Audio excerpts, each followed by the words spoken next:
श्री गणेशाय नमो नमः। सरस्वती नमस्तुभ्यं वरदे कामरूपिणी विद्यारंभम करिष्यामि सिद्धिर्भवतु मे सदा। शिव शक्ति को कोटि कोटि प्रणाम। मेरे श्रोतागण, मैंने आपको 27 नक्षत्रों के बारे में बताया था और ये भी बताया था कि एक नक्षत्र कुछ घंटों के लिए बनता है, वो अभिजीत नक्षत्र होता है। तो हमारे 27 नक्षत्र जो वो फिक्स हैं, वो 27 नक्षत्रों में ही चंद्रमा गोचर करता है। तो हमारे राशियों का कौन सी राशि कौन से चरण है, ये सब बारे में जानकारी होती है। अब चंद्रमा का जो ये नक्षत्र होते हैं, ये इनकी डिग्री के अंश होते हैं। तो ये 9 चरण होते हैं। 9 चरण, एक चरण की 3 डिग्री की 3 डिग्री 20 अंश की एक 3 अंश 20 कला की एक वो हमारी डिग्री होती है। तो कितने 3 20 4 इधर हो गए। एक चरण, एक नक्षत्र में 4 चरण होते हैं। तो आपको हमने कहा कि 4 चरण 3 20 ये एक नक्षत्र में 4 चरण होते हैं। तो जैसे हमारी मेष राशि है तो 4 चरण हुए 3 20 तो ये हम जोड़ेंगे तो 13 20 का हमारा एक नक्षत्र तैयार होता है। 13 अंश 20 कला का एक अंश एक नक्षत्र तैयार होता है। तो 2 नक्षत्र 13 20 हो गए और सवा 3 20 को मिला देंगे तो 30 डिग्री की हमारी एक राशि बनती है। तो 9 चरण 30 डिग्री की एक राशि तैयार हुई। एक 3 20 का एक चरण होता है और सवा 2 नक्षत्र की एक राशि तैयार होती है। तो 13 20 और 3 20 ये हम तीनों जब जोड़ेंगे तो 30 अंश की एक राशि तैयार होती है। हमारे नक्षत्रों में अश्वनी, आपको हमने बताया कि अश्वनी नक्षत्र पहला नक्षत्र और 9वां नक्षत्र अश्वनी अश्लेखा, ये मूल नक्षत्र है। अश्लेखा के तुरंत बाद 10वां नक्षत्र वो मघा नक्षत्र आता है।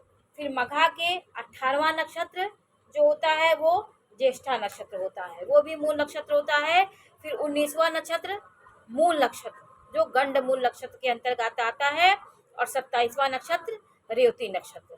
तो हमारे 6 नक्षत्र ये हमारे मूल के हैं। अश्वनी, ज्येष्ठा, अश्वनी, अश्लेखा, मघा, ज्येष्ठा और मूल और रेवती। तो ये आपको बताया कि ये 6 नक्षत्रों को आपको जानना बहुत ज़रूरी है। ये जब भी बच्चा जन्म ले तो आप इसकी शांति जरूर कराएं। नक्षत्रों में अश्वनी, भरणी, कृतिका, रोहिणी, मृगशिरा, आद्रा, पुनर्वसु, पुष्य, अश्लेखा, ये 9 चरण हुए। फिर मघा, पूर्वा फाल्गुनी, उत्तरा फाल्गुनी, हस्त, चित्रा, स्वाति, विशाखा, अनुराधा, ज्येष्ठा। फिर मूल, पूर्वा अखाड़ा, उत्तराषाढ़ अखाड़ा, श्रवण, धनिष्ठा, शतभिषा, पूर्वा भाद्रपद, उत्तरा भाद्रपद, रेवती और अभिजीत, ये नक्षत्र हैं। और इन नक्षत्रों में जन्म लेने से कौन से नक्षत्र में बच्चा जन्म लिया है किस तरह का होगा, तो मूल नक्षत्र में आज हम आपको सबसे बड़ी जानकारी देना चाहते हैं कि बच्चा किस नक्षत्र में हुआ है, मूल नक्षत्र में हुआ है, वो किसके लिए घातक होता है, ये भी जानकारी आप लोगों को बहुत ज़रूरी है। और अश्लेखा और रेवती ये लघु मूल नक्षत्र होते हैं। अश्लेखा और रेवती ये उतने खतरनाक मूल नहीं होते हैं। मघा, ज्येष्ठा मूल में ये गंड मूल नक्षत्र होते हैं। मघा, ज्येष्ठा नक्षत्र और मूल नक्षत्र, ये तीनों नक्षत्र गंड मूल नक्षत्र के अंतर्गत आते हैं। तो मघा नक्षत्र का पहला चरण वो मामा के घर के लिए दुखद होता है। मघा नक्षत्र का पहला चरण मामा के घर के लिए दुखद होता है। यदि बच्चा आपका मघा नक्षत्र के प्रथम चरण में हुआ है तो मामा के घर में संकट आ सकता है, नाना के घर में परेशानी आ सकती है। और मघा नक्षत्र का दूसरा चरण वो पिता के लिए दुखदाई होता है। पिता को कष्ट देता है, पिता को दुर्घटना हो जाएगी या पिता की मृत्यु हो जाएगी। इस तरह मघा नक्षत्र का और तीसरा चरण मघा नक्षत्र का वो परिवार को सुख लाभ देता है। वो नक्षत्र परिवार को सुख देता है, वो सुख ही चाहता है, वो नक्षत्र सुख वाला होता है। और मघा नक्षत्र का चतुर्थ चरण वो पढ़ाई के लिए अच्छा होता है। तो तीसरा और चौथा चरण मघा नक्षत्र का अच्छा होता है। मघा नक्षत्र पितरों को प्रिय नक्षत्र है। ये नक्षत्र बहुत ही उग्र स्वभाव का बच्चा होगा, बहुत अच्छी जिंदगी जीने वाला होगा। तो मघा नक्षत्र इसका स्वामी केतु होता है। अब आपको ज्येष्ठा नक्षत्र के बारे में बता लें। ज्येष्ठा नक्षत्र का बच्चा आपका अगर ज्येष्ठा नक्षत्र के प्रथम चरण में हुआ है तो वो बड़े भाई को कष्ट देता है। उसके होने के बाद बड़े भाई को कहीं ना कहीं थोड़ा सा कष्ट मिलेगा। और ज्येष्ठा नक्षत्र का दूसरा चरण ये छोटे भाई के लिए कष्ट होता है। ज्येष्ठा नक्षत्र का जो दूसरा चरण वो छोटे भाई के लिए कष्ट होता है। और ज्येष्ठा नक्षत्र का तृतीय चरण वो पिता को कष्ट देता है। और चतुर्थ चरण ज्येष्ठा नक्षत्र का जो तृतीय चरण होता है, ज्येष्ठा नक्षत्र का तृतीय चरण माता को कष्ट देता है, पिता को चतुर्थ चरण कष्ट देता है। तो ज्येष्ठा नक्षत्र के चारों चरण जो होते हैं वो कष्ट ही देने वाले होते हैं। और कुछ नक्षत्र तो चरणों के अंत पहला दूसरा अच्छा होता है, लेकिन ज्येष्ठा नक्षत्र के चारों चरण वो कष्टदायी होते हैं। तो कन्या विवाह के बाद ज्येष्ठा के लिए सुखदायक होती है।